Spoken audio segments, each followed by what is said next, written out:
What's up, everybody, and welcome back to Fireside Giants. I'm your host, Anthony Rivardo, joined by my co-host, Alex Wilson. And can you believe it, guys? We finally made it. The preseason kicks off tonight for the New York Giants. I know that the Patriots, the Seahawks played a little bit last night. What a catch from Vikings rookie wide receiver Jordan Addison. I know a lot of Giants fans were a little bit heartbroken to see him make that grab, but don't worry, guys. We do have Deonte Banks, who I'm really excited about, and who should be playing in tonight's game a pretty significant amount. He's one of the players that we're going to be keeping an eye on, and we will discuss a few other players we're keeping an eye on and some position battles that we're keeping an eye on in today's episode. But before we dive into all that, make sure to leave a like if you do enjoy this episode. Subscribe to the channel if you are new. Ring the bell so you don't miss an episode, and comment your thoughts on the topic down below in the comment section. If you're listening on Apple or Spotify, please make sure to leave us a 5-star review, and go ahead and follow us on all of our social media channels at Fireside Giants. But without further ado, Alex, how are you doing today, my friend, and how pumped up are you to watch New York Giants preseason football?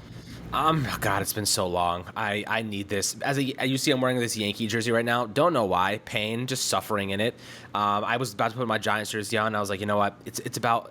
I'm starting out some those good luck charms. I'm not going to put it on until right before the game. I'm feeling like I got to start the trends early, but we're going into the regular season for the good luck.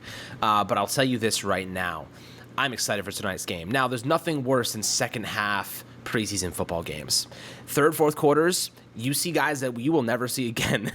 You watch those other games, it is just a disaster sometimes. But for the Giants, I'm going to be tuned into the last second because there are some really, really good position battles unfolding, and there's some youngsters on this team fighting for opportunities. There's guys like Bryce Ford-Wheaton. He's probably going to get a lot of playing time in the second half today. Undrafted free agent of West Virginia, really good athlete. There's a lot of players I'm really excited to watch. Trey Hawkins, Darian Beavers getting back into action, Micah McFadden, that job, those roles there. Maybe Cordell Flott gets some action. I think maybe we'll even see Jalen Hyatt for a series. Maybe we'll see Deonte Banks for a series. Most of the veterans, we're not going to see Dexter Lawrence. We're not going to see Saquon. We're not going to see Leonard Williams. Probably not going to see Daniel Jones. Already being in the first year or the second year of the offensive system, I think he gets the point already. But maybe we'll see him next week or the week after for a series just to get some live game action for a minute. But that might be it, to be honest. But there's a lot of really exciting players to keep an eye on, Anthony. I'll let you kind of get started here and who you're most excited to watch during tonight's game. Yeah, I want to talk about some of these defensive backs first and foremost. As I mentioned in the intro, Deonte Banks, that's a player I'm keeping a very close eye on. But opposite of him, Trey Hawkins should get a lot of playing time as well. We're all really excited about him. 6th-round rookie out of Old Dominion. Really just burst onto the scene at training camp. Should get a lot of playing time tonight. Might even be with the starters, to be determined. They haven't released the official preseason week 1 depth chart just yet. But a player that I am keeping an eye on and I think could be in the starting lineup is Trey Hawkins. Now, another player that I'm also keeping an eye on is Jason Pinnock. Now, we know that he's been lighting it up at preseason, or in training camp as well, rather, and he looks to be the lock for the starting strong safety job opposite Xavier McKinney. So I'm keeping an eye on all of these defensive backs. Deonte Banks, Trey Hawkins, Jason Pinnock. I want to see him with some starting action, some good playing time. We saw him a little bit during the regular season last year, but now that he's ascending into this full-time starting gig, I'm excited to see how he handles that. And then, of course, you've got the battle at slot cornerback. Now, there's a few players over there that we got to keep a close eye on. First and foremost, Darnay Holmes. How is he going to perform in this preseason week 1? Because Darnay Holmes, we know, is on the roster bubble. If he goes out there and just gets shredded like Swiss cheese in tonight's game, there's a chance he gets cut by tomorrow. That's definitely a possibility based on everything that we're hearing from training camp. A lot of rough practices, consistently getting cooked by those veteran slot receivers like Sterling Shepard, like Cole Beasley, who I'm sure we're going to dive into in a little bit in this episode. But Darnay Holmes needs to have a good performance tonight. If he doesn't have a good performance and then we watch Cordell Flott go out there and play well instead, that will spell some serious trouble for Darnay Holmes. So, Alex, I'm looking at all of these defensive backs. I think there's a lot of storylines in the Giants secondary going into tonight's game. But outside of that, who are you looking at in that secondary that you're really keeping a close eye on? And maybe we could venture towards the linebacker position to start to preview that as well. Yeah, I mean, look, right now it's Trey Hawkins for me. That's the guy I want to see. I want to see the tangible traits put on the football field. I want to see that these practice and training camp performances are no mirage. I want to see that they're the real deal, and he's the real thing. And I think it's possible that we see a really good performance from him today. This is a player who, he's got the athletic profile to be a tremendous NFL talent, guys. This is a player that has the body, the wingspan, the speed, the athleticism to be a starting corner in the NFL. It just he just needs experience. Like, he just needs time. He's got to see what receivers are doing against him in a live setting. He's got to see it against not Giants players. You know what I mean? Like, this is a guy who he's got all the potential, late round draft pick. You don't expect a lot from these guys, but we want to see it in live action and see if it translates to a much bigger and much more intense kind of scenario. But, aside from him, there's a lot of young defensive backs on this team, like Arwarie, I believe that's how you say his name. Another guy that you're really high on. It was close enough. Yeah. Oruwariye. Yeah, I'm not even. It's a tongue twister. Just call him Amani. Yeah, that works for me. Amani. Excited to see him too. I think he was actually formerly with Detroit. So, you're looking at a player here that a little bit of experience, a down season. Maybe he bounces back. I saw Jamon Green, rookie, had an interception in joint practices a couple days ago. We have a couple of young players here that are fighting for opportunities. Zion Gilbert, not my favorite. Nick McLeod. I like Nick McLeod. You will see maybe he'll get some action at safety alongside cornerback. Maybe Cordell Flott gets in the game today. I don't think he's a penciled-in starter by any means, so maybe that he will be getting substantial action. That's a guy that I really want to keep an eye on, even on the boundary. Maybe they'll throw him out there on the boundary and in the slot. They'll move him around a little bit, see what we can do. So definitely excited to see what value he could bring to this team. But I think those are like kind of the primary ones. I think Bobby McCain's a veteran. We'll see him, but he's probably fighting for a roster spot at this point in time. Who else is on this defensive backs unit? I think that's we hit most of the more important ones. I think Trey Hawkins and Cordell Flott are kind of the two that I really am going to be keeping an eye on. Then, of course, the linebacker battle you referenced a little bit a couple minutes ago. Micah McFadden, Darian Beavers. This is our first chance to finally see Darian Beavers again after that ACL tear. Beavers was really promising last year during FanFest, during the training camp. His vision, football IQ, positioning were all excellent. It's just maybe he is a little bit unathletic. Maybe he doesn't have that sideline to sideline speed. But I think positioning can make up for that at times. And he's a big boy. The guy's a massive human being. So when you're looking at what the Giants need right now, we've heard the rumors about potentially bringing in a linebacker, at least giving them a little bit more veteran experience. Maybe they pick up a guy that another team cuts, which seems like the more likely scenario right now. But what are you thinking about Darian Beavers and McFadden? I'm really excited to see Beavers because, we've been really excited about him for a long time. No, I'm really excited to see Beavers as well. First of all, he's leading the race on the unofficial depth chart as the number 2 starting linebacker. He was listed with the first team on that depth chart. Additionally, this is a guy who was dominating last preseason. Well, maybe dominating is a bit hyperbolic, but he was playing some damn good football. He had the green dot on his helmet. He was looking like the quarterback of the defense. He was blowing up screens in that game against New England. He looked really freaking good, and then he goes into the final preseason game, and the MetLife turf grabbed him. It got him. He tore his knee out, and that was all she wrote for Darian Beavers' rookie season. But going into this year, let's see how he plays in this preseason. If he has another solid preseason like he did last year, and combining that with the great training camp that he's had, I absolutely think that we could see Darian Beavers open week 1 as the starter next to Bobby Okereke. But I'm also keeping a close eye on Micah McFadden, the other guy who's competing for that job. I like McFadden. I like his ability to get after the quarterback. I think he's a good pass rusher, and I like the fact that he played in all 17 games as a rookie. He's just got a better understanding of this defense inherently compared to Darian Beavers because he spent a full year in the system.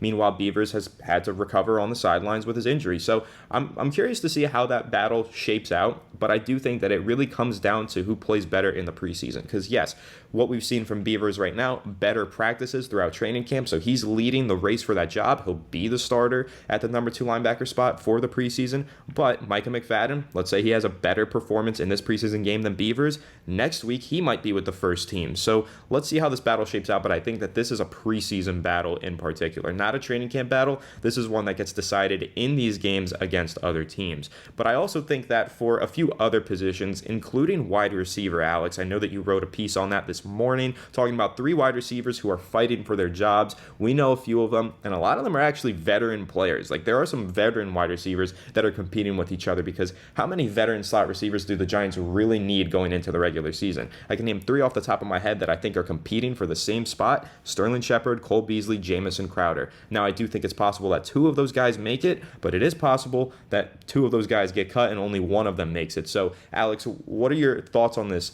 wide receiver unit as we head into this game? Because I think that there's currently 13 receivers on the roster, and we can't carry 13 receivers into the regular season. No, we cannot. And right now, I'm pretty excited about the receiver battle kind of unfolding. There's a couple guys I really like in terms of their upside. I think Colin Johnson makes this team. I think that right now it's going to be hard for him to make this team, but I think he has a big preseason. I think he has a really good game tonight. He's going to get a lot of opportunity. Like, he's coming off the Achilles tear. He's looking really good. He's making some unbelievable catches in practice. Now it's time to put it on the football field. Give him some chances. If I'm Tyrod Taylor, I'm feeding Colin Johnson tonight. And then on top of that, Bryce Ford Wheaton, West Virginia standout. Really, he had the number 1 athletic score at the NFL Combine. This is a guy I'm interested in seeing more of. I want to see his 4.35 speed. I'd like to see a little bit more of that speed. Maybe send him on some go routes, try to get him deep a couple times, see what he could do.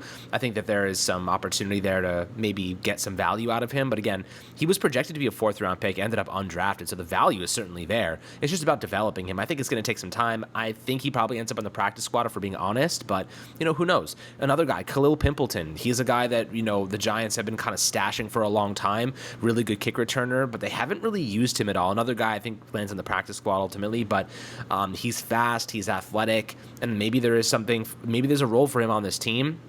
Another guy, Jameson Crowder, I think he's on the outside looking in right now because he's played 76% of his career snaps in the slot, which means he's kind of pigeonholed into that position.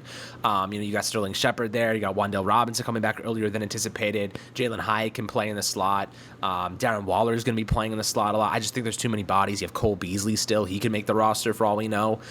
For now, I think that Jameson Crowder's probably on his way out. But he's got time, got a couple games here to make a statement and maybe fight his way onto this team. But those are the primary guys that I'm kind of keeping an eye on. Colin Johnson, Bryce Ford Wheaton, Khalil Pimpleton, Jameson Crowder, not so much. I wonder if Cole Beasley gets any time tonight. I wouldn't be surprised. Maybe Sterling Shepard gets in there for a series just to test out his leg, get it in some live action. But I wouldn't bet on it. And I'd love to see some Jalen Hyatt tonight. I think that we will see some of these rookies, and Hyatt, I want to see that speed in live action. I'm very excited to see his route running. Hopefully the Tyrod Taylor can sling one deep to him and see what he's got with the burners downfield. Yeah, me too. I mean, listen, there's a lot of speed on this Giants offense now, which is something that we weren't able to say last year, but they really made it a point of emphasis to add some speed to this offense. So I think that we'll see a little bit of Paris Campbell as well. This is a guy who I know initially when he was signed, some Giants fans thought he was a kind of 50-50 to make the roster, but I think after this summer, he's a lock. He is making this roster. I think that he'll be regularly in the starting lineup and could be arguably DJ's favorite target in the receiver position outside of maybe Darius Lee. And I really am confident in Paris Campbell, but I like that you mentioned Bryce Ford Wheaton. This is a guy who I don't think has any shot of making the roster, but it's kind of for a different reason than most think. So my thing with Bryce Ford Wheaton is a lot of fans are not realizing that he signed that practice squad contract fully guaranteed. Now, what that does for him, it basically tells him you're not making the regular season roster. You're almost guaranteed not to make it, but you're guaranteed to be on our practice squad. The Giants want him on the practice squad. They want to develop him. So the only way that Bryce Ford Wheaton leaves the Giants practice squad is if he gets a regular season roster job on another team. But that's unlikely to happen unless he really lights it up throughout the preseason. But he's not going to go to any other practice squad and make less money because his practice squad salary is fully guaranteed with the Giants. So that's something like a very interesting wrinkle that they threw into that contract. He's the only player, to my knowledge, this entire offseason that got a fully guaranteed practice squad contract. So he's here to stay. We just won't see him much during the regular season, but maybe next year. He's a player that the Giants really want to develop, and I'm really excited about him. You mentioned it, freak athlete, 6'4", 4.3 speed. Like, he's got the measurables that are comparable to Calvin Johnson. You got to develop that guy. You got to keep him on your practice squad and see what you can get out of him. So I'm keeping a close eye on him during the preseason for sure. But another player that I'm keeping a close eye on, Alex, I am watching Eric Gray out of Oklahoma. I got to see how this kid performs. I'm really excited about him. He's listed as the first-team punt returner. He's also going to be the second-string running back by the time the regular season rolls around. Let's see what he can provide in relief of Saquon Barkley. That's something that the Giants were really missing in their offense last year, was a second running back that could handle a full workload. Barkley was rushing over 30 attempts in some games. That was ridiculous. You don't want him doing that again this upcoming season. There's no reason to put that kind of wear and tear on Saquon Barkley throughout this regular season when you now have a competent backup running back, albeit a rookie, in Eric Gray. So I want to see how he performs tonight, Alex, and really that whole backup running back group. I think there are some key names to keep an eye on. You've still got Matt Breida in there. You've still got Gary Brightwell. I think that this is an underrated position group that not enough Giants fans are really talking about going into this preseason game. Look, I think right now that Brightwell's injured. He's probably not going to be playing the rest of the preseason, if not maybe the next game or two. So he's really putting himself in a bad spot. I mean, it's not his fault he's hurt. But right now, if I'm guessing, I think Brightwell might get the axe. I think Eric Gray probably replaces him on that roster spot, and they want to have maybe a veteran there. Maybe Breida ends up sticking around. He's not making that much money. So I wouldn't be surprised if we saw a running back committee, or not a committee, but rather a group of Saquon, Breida, and Eric Gray. And then Gray kind of takes Brightwell's spot on the roster, especially if Gray's going to be returning punts, returning kicks, at least getting some value out of him as a late round pick. And, he does have that 3-down back kind of quality. He doesn't have breakaway speed. He is not the fastest guy in the world. He's not going to give you that extra burst at the end of a run, but he can pick up yards. He's a good, decisive runner. He can break some tackles. He can get through the gaps. And I'd like to see the Giants get some value out of him as a rookie, one way or another, whether it be kick returning, whether it be just helping spell some fatigue issues with Saquon, making sure he doesn't get tired out. Maybe you give him some touches in the middle of the game. That way Saquon's fresh and ready to go in the fourth quarter. There are ways to kind of mitigate those fatigue related issues and injuries. So I think Eric Gray can play certainly a good factor, be a good variable for Saquon, and give him some plays off. That way he can really recharge and dominate down the stretch. But I think that's where I see that kind of unfolding. Brightwell, I'm thinking he might be on the way out, guys. I'd love to hear your perspectives on that one because I think that it's kind of a coin flip, but right now I'm thinking Eric Gray takes his spot on the roster.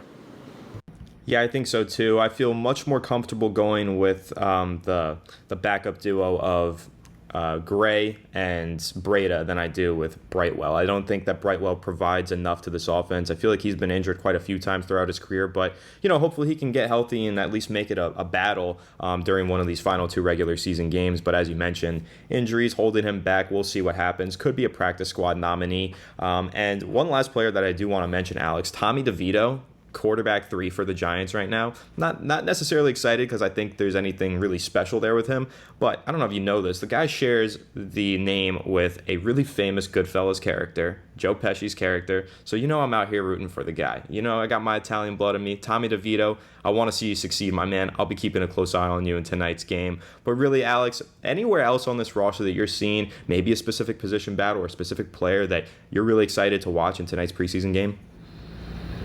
It's Trey Hawkins for me. Trey Hawkins and Colin Johnson. Those are the 2 guys I'm looking at the most. I also want to check out the offensive line depth, like Matt Parrott coming off the injury. I want to see what he's got. I'd like to see, maybe we'll see Josh Azudu. I'm not so sure about that one yet. Maybe we'll see him a little bit. Ben Bredesen, maybe we'll see a little bit. Lawrence Cager, I really like him as a receiving tight end. He could be kind of a low-key piece that makes this roster as a third tight end option.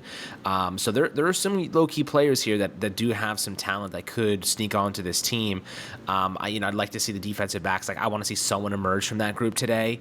The linebackers, of course, you'd love to see Beavers and McFadden take some big steps forward. Maybe Jason Pinnock gets a little bit of playing time out. Dane Belton, that's a guy I really want to see, take a big step forward here in the second year after the clavicle break. Dane Belton's one guy, we could use some nice depth pieces. He could be one of them. And maybe they'll use him a little bit at free safety. Maybe they'll give him some opportunities at free safety and strong safety. We'll see how that kind of develops. But we could see Cordell Flott as well. I think that he's not penciled in as a starter by any means. Maybe that Darnay Holmes, Cordell Flott slot position battle kind of unfolds during preseason games. That could definitely happen. So there's a lot to watch tonight, guys. We got you guys covered on all the platforms as always. This is going to be fun. We'll have the clips out. We'll make sure you guys are full of knowledge and have everything you need to diagnose what's going on. And we'll definitely follow up with a post-game thing probably later after the game. And then tomorrow, Allie's going to join us and we're going to talk about the game in a lot more detail and run it through with you guys. So appreciate that as always. Yep, absolutely. I'm super excited to break down this game after it ends and to continue previewing the upcoming preseason games and, of course, having you all join us on the ride throughout the regular season. So make sure to leave a like if you did enjoy this episode. Subscribe to the channel if you are new. Ring the bell so you don't miss an episode, and comment your thoughts on the topic down below in the comment section. If you're listening on Apple or Spotify, please make sure to leave us a 5-star review. And go ahead and follow us on all of our social media channels at Fireside Giants. But without further ado, we will catch you all in the next one. Have a good one, and let's go Giants.